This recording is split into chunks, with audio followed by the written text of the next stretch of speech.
Hello दोस्तों, अब हम देखते हैं क्लास 9th के एंट्रेंस पेपर को, जो कि हमारा 2022 का है, जो कि है हमारा क्वेश्चन नंबर 11। तो 10th तक हम ऑलरेडी देख चुके थे। अब क्वेश्चन नंबर 11 देखते हैं क्या है।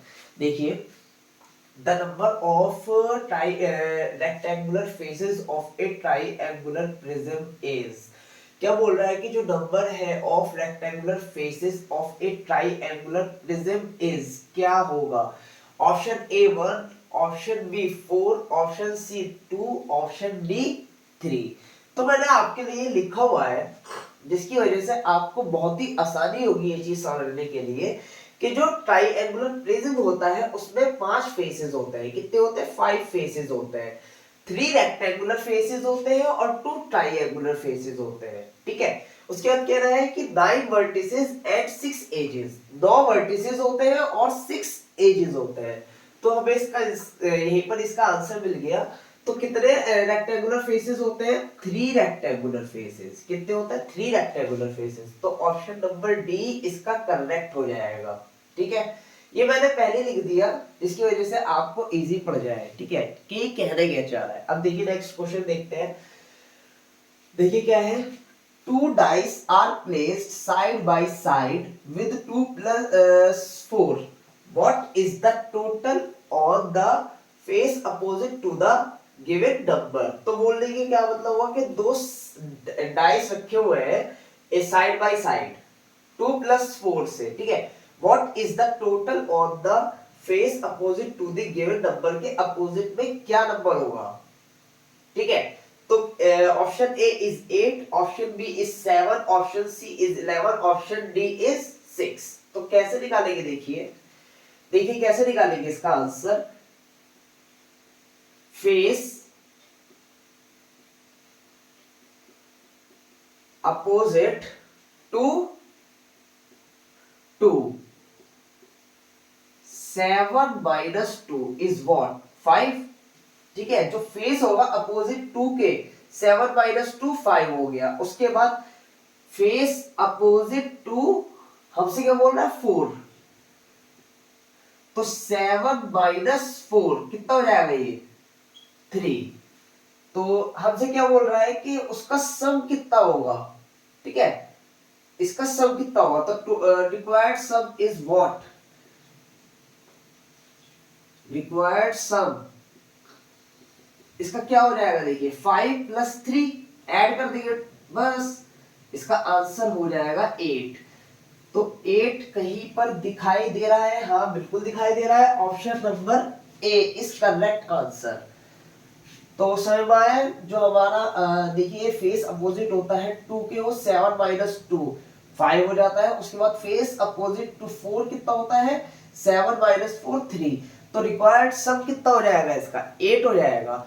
अब आप लोग बने रहिएगा इसी वीडियो में। अब देखते हैं हम क्वेश्चन नंबर 13। ये 12 क्वेश्चन था, मैंने 2 क्वेश्चन एक साथ ले लिए थे। ओके, अब देखते हैं क्वेश्चन नंबर 13 क्या है, और अच्छा क्वेश्चन है, बने रहिएगा आप लोग।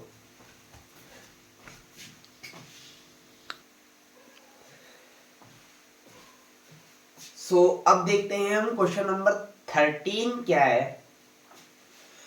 The circumference of 2 circles are in the ratio 2:3.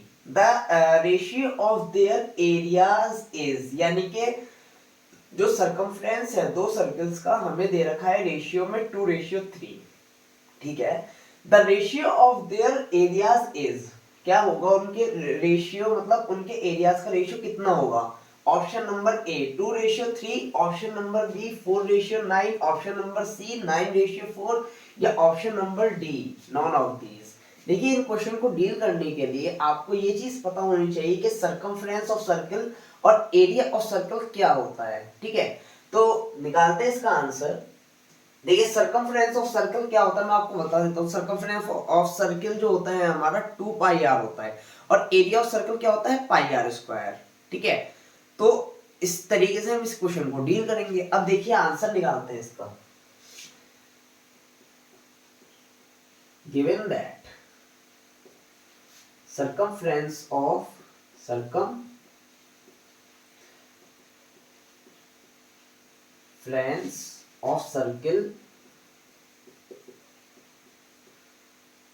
First, मतलब कि C1 कितना दिया हुआ है हमें 2, ठीक है। उसके बाद circumference of circle second C2 कितना दिया हुआ है 3, ठीक है। उसके बाद हमें क्या दे रखा है, इसने रेशियो दे रखा है इनका, ठीक है। तो C1 रेशियो C2 बराबर कितना है 2:3 और सरकमफ्रेंस ऑफ सर्किल क्या होता है, सरकमफ्रेंस ऑफ सर्किल मैं आपके लिए लिख देता हूं यहाँ पे, circumference of circle is what, यहाँ पे लिख देते हैं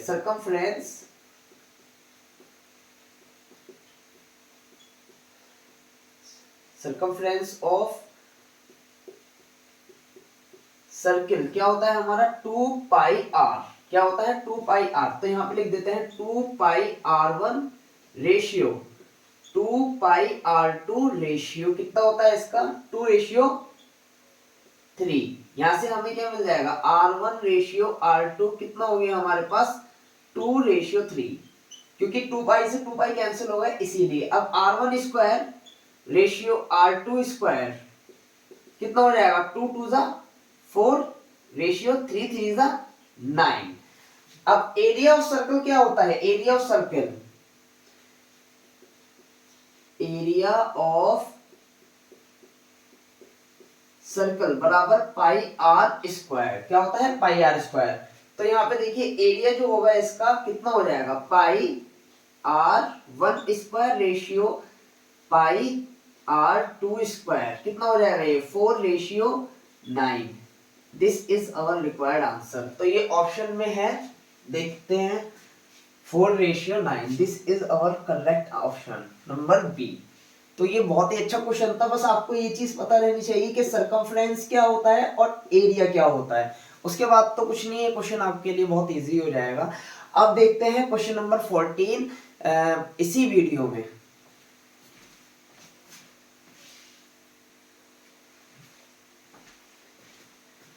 सो नेक्स्ट क्वेश्चन देखते हैं, क्वेश्चन नंबर 14 क्या है, देखिए द ब्रेथ ऑफ,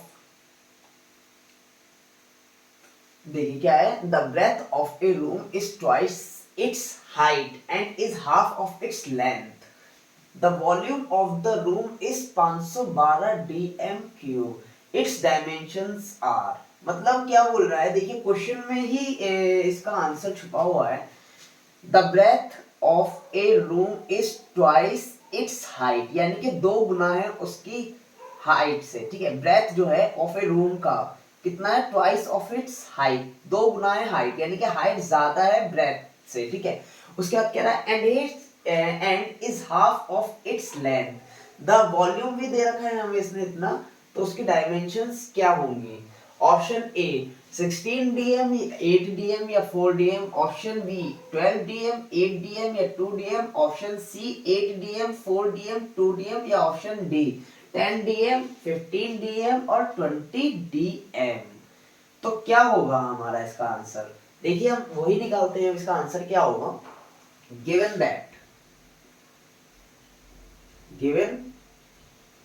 दैट हमें क्या क्या चीज दी हुई है, ब्रेथ, इसने बोला ना, देखिए ब्रेथ बी, पहले क्या बोला इसने, ब्रेथ जो है B of a room is twice its height, twice it into height यानी कि h। तो जो b है हमारा वो ट्वाइस इट्स हाइट है, यानी कि इसकी हाइट से ब्रेथ जो है वो हाइट क्या है 2 गुना है उसकी, ठीक है। उसके बाद क्या कह रहा है and is half of its length, जो ब्रेथ है हमारी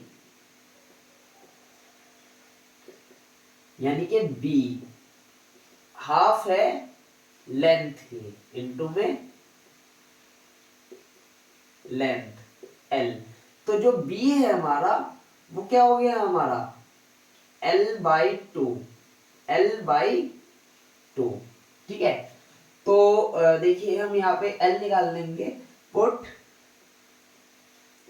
इक्वेशन 1 इन इक्वेशन सेकेंड, तो हमें यहाँ से l की वैल्यू निकल के आ जाएगी, कितना आ जाएगा देखिए l बराबर, यहाँ पे b की पुट कर देंगे 2h, ठीक है, तो 2 2 जा 4 और h, तो कितना हो गया 4h।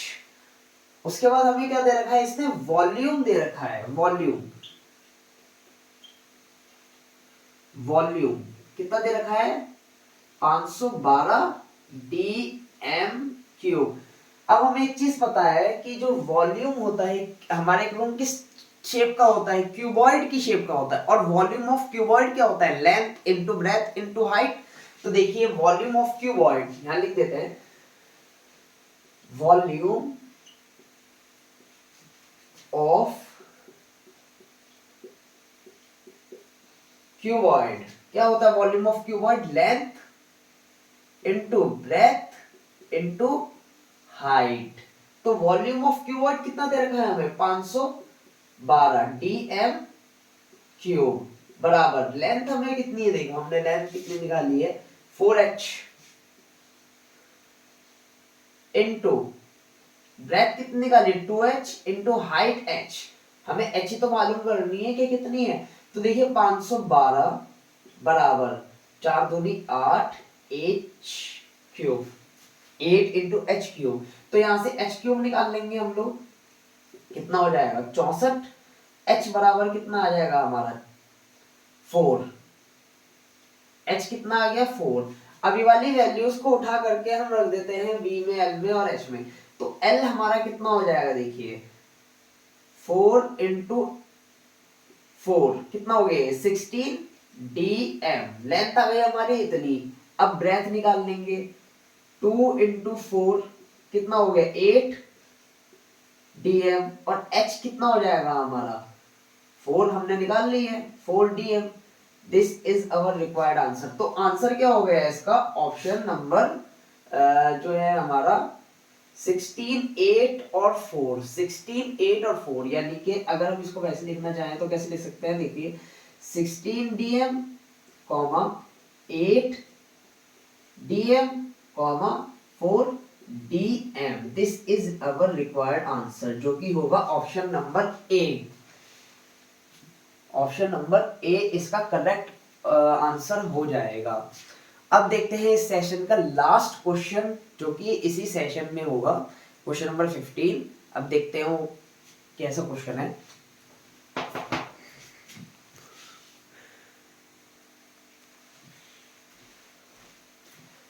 So last question of this session is what? Question number 15. देखिए क्या है, in standard form 520000000 is equal to, यानी कि जो ये इसको हमें स्टैंडर्ड फॉर्म में लिखना है, तो इसका ऑप्शन क्या होगा, option A 5.2 into 10 to the power 7, 5.2 into 10 to the power 8, 52 into 10 to the power 8, या 52 इंटू 100000000। तो ऑप्शन कौन सा होगा इसमें करेक्ट। देखिए हम एक चीज याद रखिएगा, आपको मैं एक चीज बता रहा हूं, देखिए 1 2 3 4 5 6 7 8, जब भी पॉइंट लग रहा है 8 के बाद तो उसकी वैल्यू क्या हो जाती है, इसका जो आंसर आ जाएगा, देखिए मैं बता रहा हूं आपको कैसा आएगा, देखिए 1 2 3 4 5 6 7 8, यानी कि 5.2 इंटू 10 टू द पावर 8, इसका करेक्ट ऑप्शन हो जाएगा, इसका करेक्ट ऑप्शन हो जाएगा 5.2 इंटू 10 टू द पावर 8 जो है बी करेक्ट ऑप्शन हो जाएगा। सिंपल था ये, बहुत आसान था, पीछे से जितने आपके पॉइंट लगाया उसके बाद उसके ऊपर वैल्यू डाल दीजिए 10 की, तो उसका आंसर हो जाएगा। ठीक है, तो इसको इतना ही रखते हैं। अब मिलते हैं आपसे नेक्स्ट वीडियो में नेक्स्ट क्वेश्चंस के साथ, जब तक के लिए थैंक यू सो मच।